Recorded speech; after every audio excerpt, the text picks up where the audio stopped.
Bonsoir tout le monde, ici Monsieur Cacahuète et Zou. Donc ce soir nous sommes aujourd'hui jeudi 18 novembre 2021, il est déjà 22h53. Aujourd'hui dans ce... oui on sait que t'es là.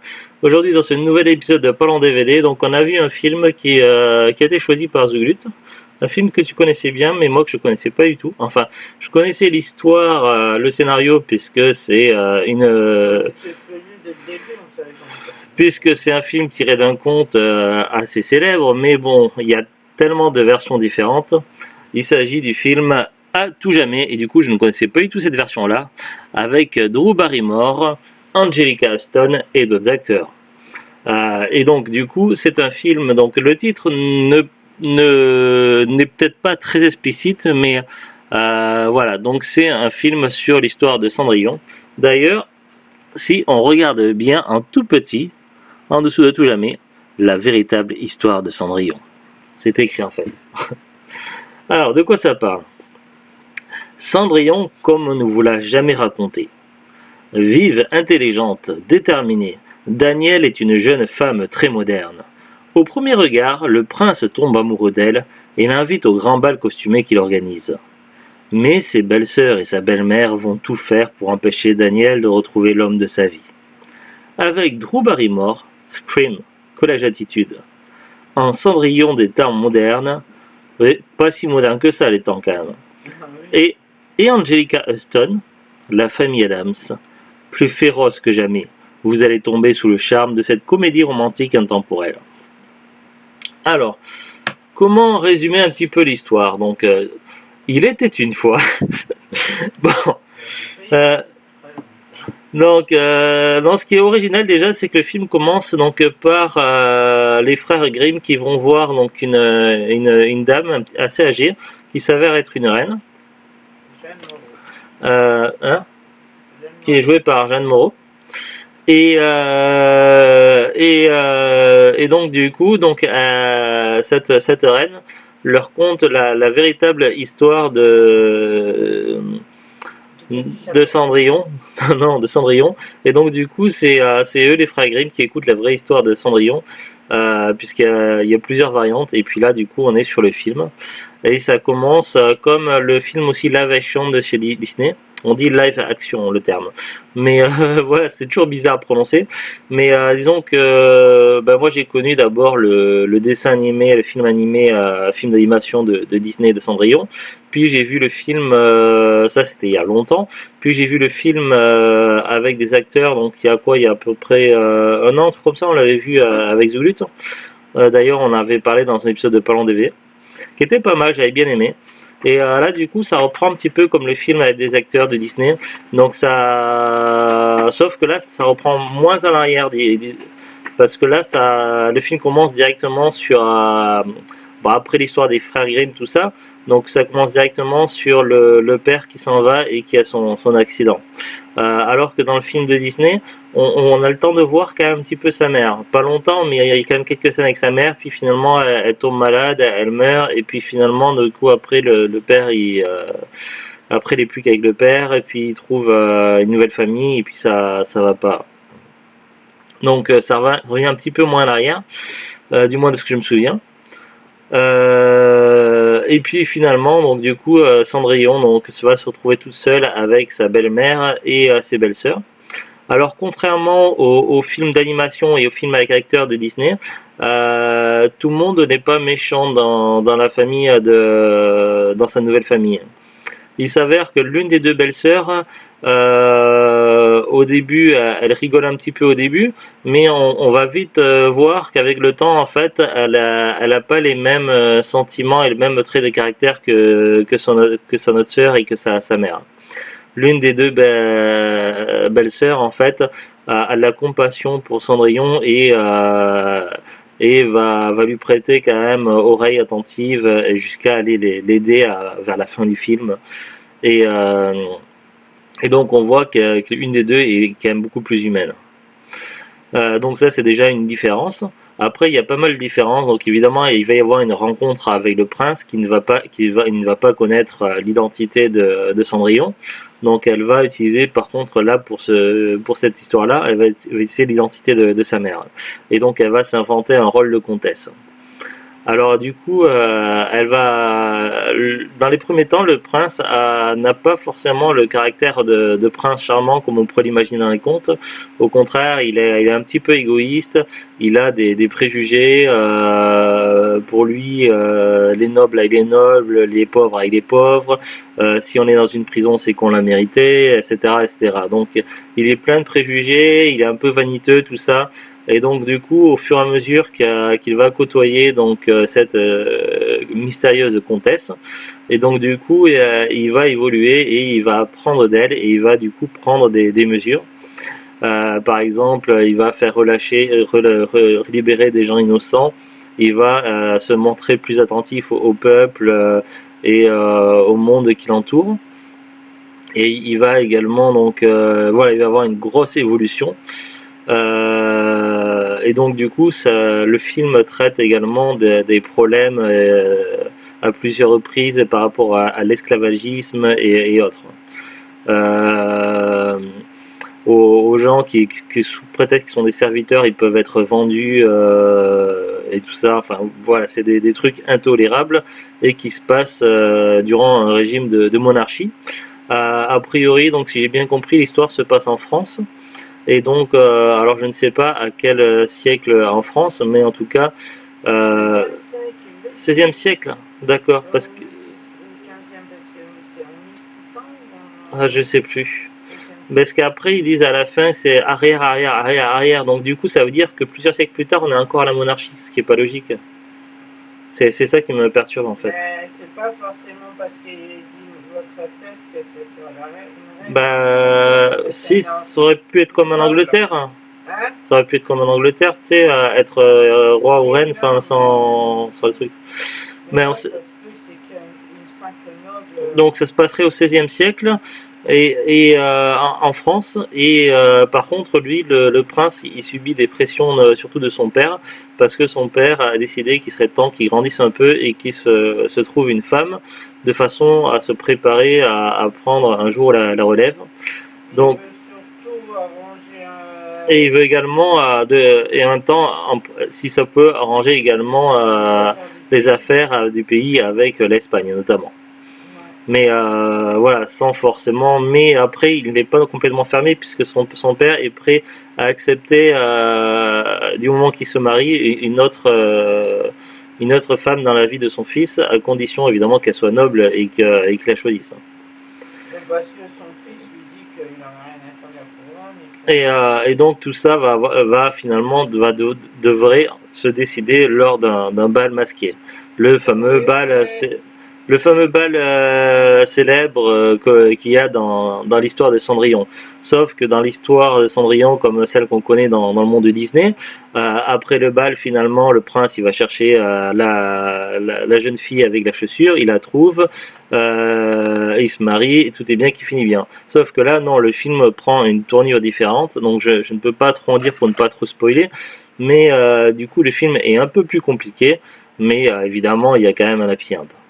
Grosso modo, c'est un petit peu ça, et puis après, on se retrouve à nouveau dans le présent avec l'Altesse qui a fini de raconter l'histoire aux frères Grimm, et donc en fait, on a confirmation qu'il s'agissait de son arrière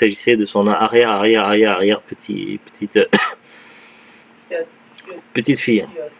Donc du coup, on est dans le présent, on est dans je sais pas quel siècle, et on est encore sous le régime de la monarchie, ce qui serait pas très logique. Mais bon, c'est une petite incohérence. Sinon, ce qui est amusant, c'est que l'on voit tout au long du film, à de nombreuses reprises, le personnage de Léonard da Vinci, donc inventeur célèbre, et notamment une petite apparition de la Joconde. Et donc du coup, c'est quand même assez amusant. Qu'est-ce que je peux vous dire d'autre? On a vu le film en doublé en VF. Donc il est vraiment intéressant, donc ça permet de voir et de redécouvrir l'histoire de Cendrillon sous un angle nouveau. Le jeu des acteurs est bon, est intéressant. Pas vraiment de défaut de ce sens-là. Moi, j'ai noté peut-être quelques petites longueurs par moment, mais c'est peut-être parce que je suis un peu fatigué ce soir, donc ça joue aussi, certainement. Et puis, il me semble que les films de Disney étaient un petit peu plus courts que celui-ci, donc voilà. À 2 heures, quoi. Mais voilà, malgré que j'ai eu quelques petites longueurs par moment, j'ai quand même pris plaisir à regarder le film et c'est un film que je pourrais revoir à l'occasion. Bon, c'est sûr que par rapport à d'autres comédies, donc ça serait pas mon film en top de liste, quoi. Il y a d'autres films que je reverrai avec plus de plaisir que celui-ci. Néanmoins, je l'ai bien aimé, j'ai bien apprécié. Et j'ai été quand même assez amusé par des choses originales qu'il y avait dans le film. Euh, ouais. Qu'est-ce que je pourrais rajouter d'autres détails importants, je pense, qu'on peut dire sans spoiler ou pas, Zou? Toi qui connais Non, beaucoup mieux le film que moi. On va tu voir vas pas maintenant, parler maintenant, tu peux terminer. on va voir maintenant la fiche Wikipédia. À tout jamais une histoire de Cendrillon. En anglais, Ever After. Toujours après? Ever After? Non. Ou à chaque après? Est une comédie romantique américaine d'Andy Tennant sortie en 98, inspirée du conte de Cendrillon des frères Grimm. Euh, Titre français à tout jamais, titre original Ever After. Réalisation Andy Tennant. Budget 26 millions de dollars, langue d'origine anglais, pays d'origine États-Unis, durée 121 minutes, genre comédie drame romance.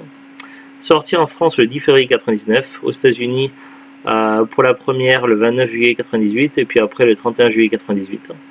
Casting Drew Barrymore, Angelica Huston, Doug Ray Scott, Megan Dodds, Elizabeth Earle, Melanie Linsky, Alex Poulet, Patrick Godfrey, Timothy West, Jodie Parfitt, Richard O'Brien, Jerwin Crabb, Lee Ingleby, Ricky Cultel, Matthew Locke Gibbs, Kate Lansbury, Walter Sparrow, Toby Jones, Peter Gunn, Jan Morrow, Jwerg Stadler. Jeanne Moreau, elle est marquée comme grande dame. Celle qui joue. Oui, oui, mais du coup, ils marquent pas Altesse, machin, ils marquent grande dame. Il y a également Jwerg Stadler, Andy Anderson, Virginia Garcer, Rupan Maxwell, Ursula Jones, Christian Mark et Elvira Stevenson. Anecdote. Oula, il y a plein d'anecdotes. Le château royal vu dans le film est le château de Hautefort en Dordogne. Certains plans d'intérieur ont été tournés au château de Fénélon et au château de Los. La demeure de la jeune Danielle Cendrillon se trouve aussi être un château en Dordogne, le château de la Roussie à Poissant, au cœur du Périgord noir. Le portrait de Danielle peint par Léonard de Vinci dans le film est inspiré d'une vraie peinture de Vinci, nommée la Scapigliata. Au début du film, Paulette et Louise disent que Maurice a été vendu à Cartier et doit embarquer pour les Amériques. Cela situe l'action en 1534, l'année où Jacques Cartier est parti pour l'Amérique du Nord. La vraie Mona Lisa est peinte sur du bois, ce qui la rend impossible à enrouler comme dans le film. Oui, donc il y a quand même des contradictions.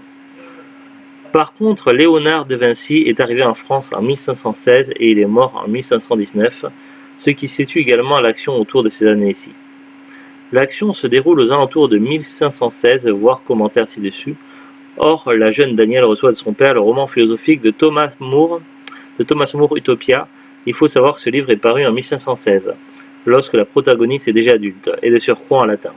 Il s'agit donc d'un anachronisme. Par ailleurs, si l'action se déroule aux alentours de 1516, l'intrigue prend encore une fois de grandes libertés en termes de temporalité, dans la mesure où François Ier, né en 1494, a alors 22 ans et son fils Henri II, le prince charmant d'histoire, ne naît qu'en 1519. Il n'a donc jamais connu Léonard de Vinci. Autre anachronisme important, la reine, la mère du prince Henri, spécifiait à son fils de bien faire attention quant au choix de son épouse, puisque le divorce est quelque chose qui ne se fait qu'en Angleterre.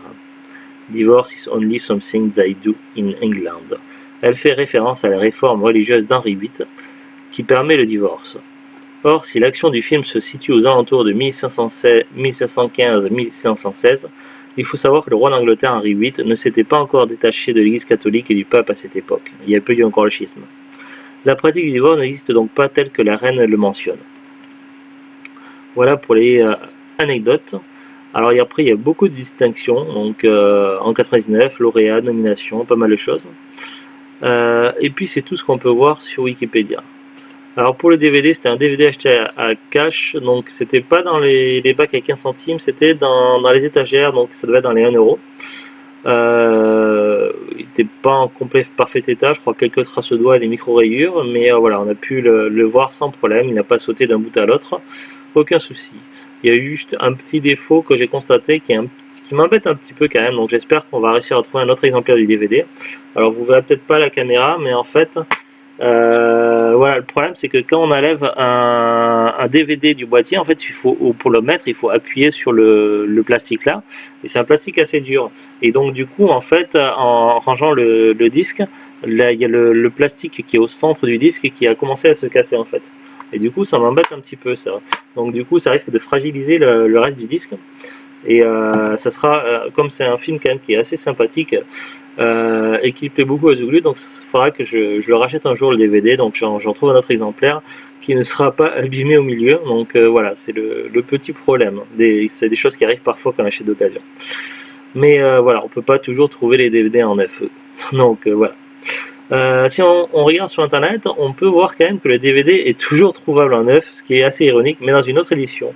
Donc là, il s'agit d'une ancienne édition, et d'après certaines fiches d'Amazon, apparemment elle était vendue avec un bonus ou je sais pas trop quoi.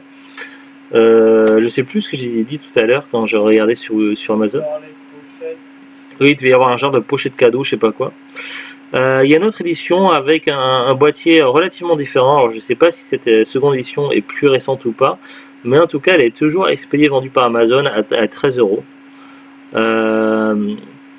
Donc c'est avec un visuel où on voit donc Cendrillon et le prince, et puis il y a la lune derrière, tout ça. C'est pas du tout le même visuel que j'ai là, et ça a l'air d'être un visuel d'une édition un peu plus récente, donc je ne sais pas.